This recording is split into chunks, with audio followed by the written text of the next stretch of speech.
G'day gamers, Gob here. Welcome back to Gob's Quickies, and it's Snapshot Day, yay! And it's Snapshot 21W16A for the upcoming 117 Caves and Cliffs Split update. I really don't know what to call it anymore. Look at this spawn site. If I spawned in here in a survival world, I think I would just start running. That's just crazy. Okay, so let's go have a look, and I'll move to somewhere a little bit safer. And while I do that, just go and hit that sub button, and I'll be back. That's better, much safer now. This update has, it's not a huge one, but it's got some changes to the Azaleas, which are these pretty looking trees, plants, leaf thingies behind me, and it's got changed to Dripstone. But let's go and check out what's changed with Azaleas now. I've got a sheep trying to photobomb me. Yeah, yes, that's you. Okay, let's go check out the Azaleas.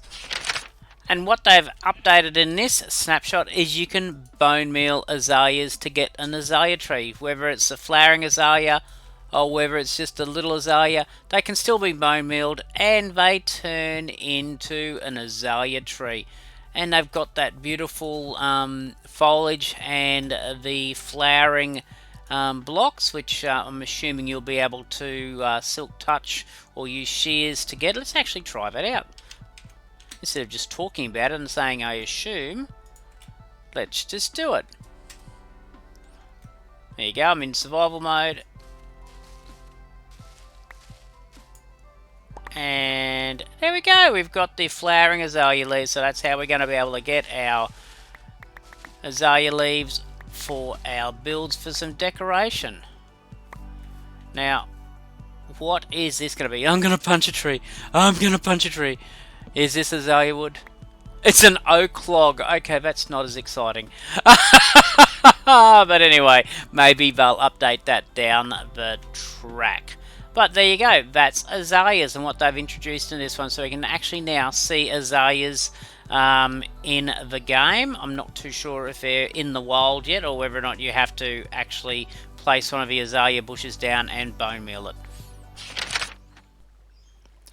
Well, I was just setting up for my next bit, and I've had a glow squid spawn and fall to its doom down here in the cave. That's kind of funny. What I was just in the process of doing is lighting up this area so I could do my next component on Dripstone. I wonder what that glowing colour was. So there you go, the glow squid natural spawn in the game. How cool was that? Now, our next change has got to do with Dripstone. Okay, so they've made it now that Dripstone will actually grow. Now, I'm just going to set up a little pod here. Okay, and what we need to make sure is that above the Dripstone block is water, so that we actually can have the water dripping down. Remember from a previous snapshot that that's the case. So if I put my stalagmite tight, because it's holding tight onto the ceiling, it's dropping down to the ground. Okay, and we'll just put another dripstone block there just for the hell of it. And what will happen is over a very long period, I think it's a number of Minecraft days, the dripstone water that's dripping down from here will go down there. Now, a little bit of science in real life. That's the limestone is leaching out.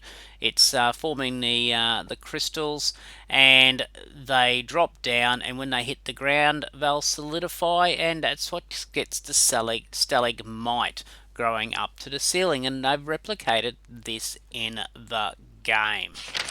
Now, there are a couple of caveats to this.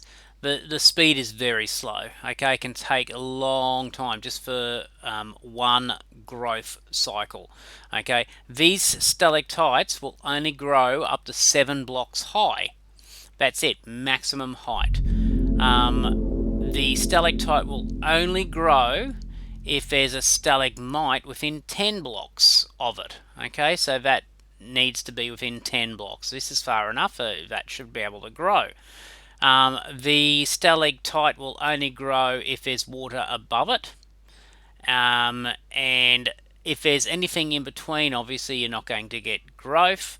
And if the stalagmite is in water, you won't get growth. Now that sort of makes sense, because if the calcium deposits or limestone deposits, whatever they are, dropping down, end up in water, it gets dissipated, and you won't get the opportunity for the crystals to grow up.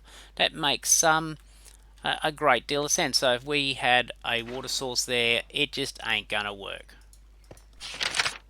Now I don't think we're going to be here long enough to see this grow, but just trust me, it does happen. And there is probably potential here for farms to grow our stalagmites, because you can mine these stalagmites and combine them to form dripstone blocks, and that will give us another building block to use within the game, and that's pretty exciting. Now, while we're down in the G'day, Mr. Bat. While we're down in the deep dark depths, what they've also done is they've changed the ore blobs. What's down here? Something sparkly down here. I'd love to see an axolotl in the wild. You know, when we're mining, we get a large number of the ores. Well, they've changed the texture of the blobs. Let's just have a squiz. Okay, so we have a change to the copper ore, a change to the iron ore, gold ore, and the iron ore, how they look in the wild. But they've also changed how the blocks look as well. And I love those blocks. They are such a lovely texture. Really looking forward to being able to use them. That looks awesome, and I'll chuck a diagram from the changelog from the snapshot up on the screen now so you can compare it. And there you go, the 21W16A snapshot for the 117 Caves and Cliffs update. And I'm just so excited because all these little things that they're bringing in is going to give a lot of new scope to the game, and I'm just so excited, so very excited. That's all I got time for today. Until next time, hooroo!